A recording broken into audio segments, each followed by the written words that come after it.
मंडळी, मुलांना आता सुट्ट्या लागलेल्या आहेत। मुलं सारखं बाहेरून खेळून येतात आणि काहीतरी खायला मागत राहतात। अशा वेळी एकदम गडबडीत आपल्याला काय खायला द्यावं हे सुचत नाही।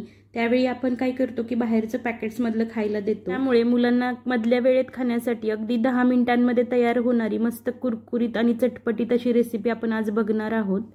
कमीत कमी तेलाचा वापर करून ही रेसिपी बनवली आहे, त्यामुळे रेसिपी शेवटपर्यंत नक्की पहा। इथे मी आपण जे कांदा पोहे करतो ते पोहे घेतलेले आहेत। वजनी प्रमाणात बरोबर अर्धा किलो हे पोहे आहेत। हे पोहे आता व्यवस्थित स्वच्छ करून घेऊयात। स्वच्छ करण्यासाठी ते एखाद्या चाळणीने चाळून घ्यायचे। चाळल्यामुळे यामधली धूळ किंवा जी माती लागलेली असते ती चाळणीतून खाली पडते, किंवा पोह्याचा सुद्धा बारीक चुरा झालेला असतो तो सुद्धा खाली पडतो। अशा प्रकारे 3 बॅचेस मध्ये हे पोहे मी सगळे चाळून घेतले। बघू शकता धूळ आणि पोह्याचा बारीक चुरा ताटामध्ये कसा पडलेला आहे। त्यानंतर आता हे पोहे आपण गरम करून घ्यायचे आहेत। त्यासाठी एका कढईमध्ये अर्धा किलो पोहे घातले आणि त्यामध्ये अगदी 2 चमचे तेल घालायचं आणि हे पोहे अगदी हलक्या हातांनी तळापासून व्यवस्थित असं मिक्स करून घ्यायचं। गॅसची फ्लेम मीडियम टू हाय ठेवायची। अगदी 2 ते 3 मिनिटांमध्येच हे पोहे मस्त छान असे कुरकुरीत भाजले जातात। बघू शकता या पोह्यांचा थोडासा कलर सुद्धा चेंज झालेला आहे आणि हे पोहे थोडेसे श्रिंक झालेले आहेत। भाजून झाल्यानंतर हे पोहे एका ताटामध्ये काढून घ्यायचे। तुम्ही बघू शकता एकदम हाताने चुरले तरी याचा भुगा होतोय। असे हे पोहे एकदम क्रंची होईपर्यंत भाजून घ्यायचे। त्यानंतर आता त्याच कढईमध्ये 3 छोटे चमचे मी तेल घेतलेले आहे। यामध्ये अगदी पाव कप शेंगदाणे घातले। हे शेंगदाणे चांगले असे क्रिस्पी होईपर्यंत तळून घ्यायचे आहेत, किंवा शेंगदाणे तुम्ही तुमच्या आवडीनुसार कमी किंवा जास्त घालू शकता। हे शेंगदाणे चांगले तळून झाल्यानंतर पोह्याच्याच ताटामध्ये काढून घेतलेले आहेत। त्यानंतर आता याच तेलामध्ये सुक्या खोबऱ्याचे उभे पातळ काप करून घेतलेले आहेत। हे सुकं खोबरं सुद्धा गोल्डन ब्राऊन कलर वरती चांगलं तळून घ्यायचं। व्हिडिओमध्ये तुम्ही बघू शकता या कलर वरती मी खोबरं तळून घेतलं आणि पोहे आणि शेंगदाणे काढलेल्या त्याच ताटामध्ये हे खोबरं सुद्धा मी काढून घेतलं। तुम्ही हवं तर यामध्ये काजू आणि बदाम सुद्धा तळून घालू शकता। मी इथे मनुके घेतलेले आहेत। मनुके सुद्धा अगदी मिनिटभरासाठी तळून घ्यायचे। तेलामध्ये घातल्यानंतर मनुके चांगले फुलले जातात। मनुके तळताना गॅसची फ्लेम बारीक ठेवायची। तुम्ही बघू शकता हे मनुके सुद्धा किती छान फुललेले आहेत। हे मनुके सुद्धा त्याच ताटामध्ये काढून घ्यायचे। त्यानंतर आता उरलेल्या तेलामध्ये आपल्याला फोडणी घालून घ्यायची आहे। फोडणीसाठी इथे मी अर्धा चमचा जिरे घातलेले आहे।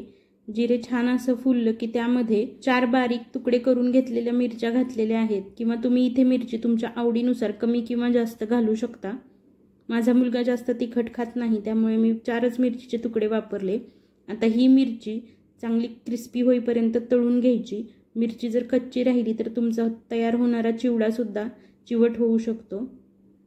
तोपर्यंत तुम्ही जर माझ्या यूट्यूब चॅनलवर नवीन असाल तर आत्ताच सबस्क्राईब करून घ्या। फेसबुक आणि इंस्टाग्रामवरती सुद्धा फॉलो करा। मिरची छान अशी तळून झाल्यानंतर यामध्ये भरपूर अशी कढीपत्त्याची पानं घालून घ्यायची आणि कढीपत्ता सुद्धा चांगला क्रिस्पी होईपर्यंत तळून घ्यायचा। मधल्या वेळेत लहान मुलांना खाण्यासाठी अशा प्रकारचा चिवडा बनवण्यासाठी आपण जास्त तेलाचा वापर करत नाही किंवा कोणतेही मसाले वापरत नाही। त्यामुळे यामध्ये फक्त हळद घालायची आहे। पण हे तेल थोडंसं गरम आहे। इथे गॅस बंद करून तेल मिनिटभरासाठी थंड करून घ्यायचं आणि त्यानंतरच त्यामध्ये अर्धा चमचा हळद घालायची आणि चवीनुसार मीठ घालायचं। इथे गॅस चालू केलात तरी सुद्धा चालेल। हळद आणि मीठ चांगलं मिक्स करून घ्यायचं। जास्त गरम असलेल्या तेलामध्ये जर हळद घातली तर ती करपू शकते आणि फोडणीमध्ये मीठ घातल्याने ती चिवड्याला सगळीकडे एकसारखं लागलं जातं। त्यानंतर आता यामध्ये भाजून घेतलेले पोहे, खोबरं, शेंगदाणं आणि मनुक्याचं मिक्सचर जे होतं ते घालून घ्यायचं। चांगलं मिक्स करून घ्यायचं। मिक्स करताना एकदम हलक्या हातांनी हे पोहे मिक्स करायचे, कारण हे पोहे आपण अगोदर भाजून घेतलेले होते, एकदम कुरकुरीत झालेले आहेत। आता ह्या चिवड्यामध्ये मिक्स करताना ते तुटू शकतात, त्यामुळे एकदम हलक्या हातांनी हे पोहे चांगले मिक्स करून घ्यायचे। इथे मी एकदम मंद गॅसवरती पोहे व्यवस्थित असे मिक्स करून घेतलेले आहेत।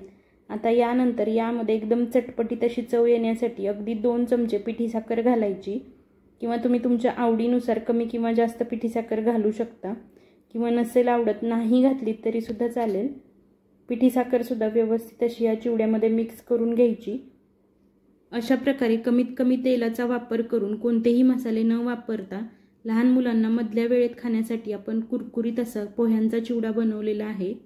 थंड झाल्यानंतर हा चिवडा एखाद्या हवाबंद डब्यामध्ये किंवा एखाद्या पॉलिथिन बॅगमध्ये भरून तुम्ही स्टोअर करून ठेवू शकता. 1 ते 1.5 महिना आरामात टिकतो.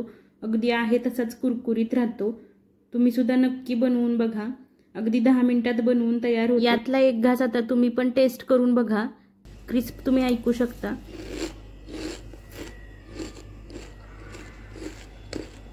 तुम्हाला ही झटपट तयार होणाऱ्या चिवड्याची रेसिपी कशी वाटली हे मला कमेंट करून नक्की सांगा. रेसिपी आवडली असेल तर नक्की लाईक करा. जास्तीत जास्त ही रेसिपी शेअर करा. अशाच नवनवीन रेसिपीज बघण्यासाठी प्रियंका घारमळकर या चॅनलला यूट्यूबवरती सबस्क्राईब करा. फेसबुक आणि इंस्टाग्रामवरती सुद्धा फॉलो करा. पुन्हा भेटूयात अशाच एखाद्या नवीन रेसिपीमध्ये. थँक्यू.